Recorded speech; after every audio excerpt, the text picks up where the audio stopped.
Good day mga ka-Riks ko. For today's vlog guys ay magbabayad tayo ngayon sa Meralco kasi nakalimutan ni mamang magbayad kaya let's go.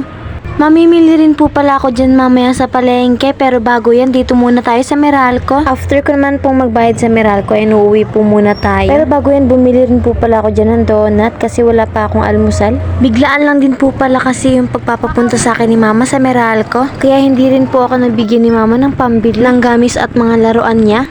Pagdating ko nga dito ayan nga nakalak nga yung pinto kaya dediretso tayo dun sa kabila. At pagdating ko nga doon sa may Villa Reform, nakasalubong ko sila lolo, bibili raw silang pako. Wow, grabe. Bibili sila guys pako, kaya sumama na ako. Saan tayo pupunta?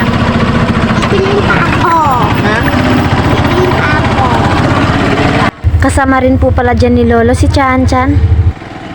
Pagkabili naman po namin ng pako, ayan umuwi na nga po kami dito sa may tindahan. Dito kay lolo.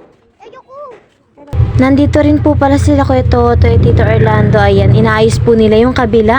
Ito po pala muna yung makikita nyo pero sa susunod ipapakita ko po sa inyo kung anong itsura niyan dati at yung kalalabasan niya pagkatapos ayusin. At fast forward ayan guys, pauwi na nga tayo dun sa kabila. So bumili po ako dyan ng manok pang adobo.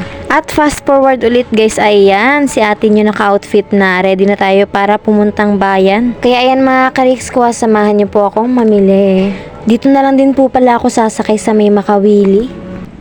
Pagdating ko naman po ng bayan, inuna ko pong puntahan yung sa may personal collection. Doon po yan sa may taas. Nagtingin-tingin din po pala ako dyan ng mga pwedeng mabili. Kaya ayan guys. Marami po pala kayong mabibili dito basta't may pera kayo. Ang sunod ko naman pong pinuntahan ay itong bilihan ng nata. Nakita ko nga rin tong estudyante na to. Ang sipag niya nga dahil galing pa siyang school. And narinig ko na yung binibili niya ay pastillas and siya lang din yung nagbebenta. Yan ang magaling na bata. Business minded. Mas maganda kung yung ibang bata ay ganun din. Sana umasenso siya sa pamamagitan ng pagbebenta ng pastillas. God bless. So ayun na nga, balik na tayo dito sa video. So nandito pala ako guys sa Balong and Mads Party Needs. Dito po pala kami namimili paglaruan and gamis. Kaya ayan, panoorin nyo lang guys at samahan nyo akong bumili. Marami din po pala kayong mabibili dito at mapipili. Pwede rin po kayong bumili dito pang giveaway sa mga bata. After ko naman pong bumili dun sa Balong and Mads Party Needs. So ayun guys, dumaan din po pala ako dito sa bilihan ng plastic and bumili ako ng big roll. At stick na gagamitin natin sa mga bulaklak.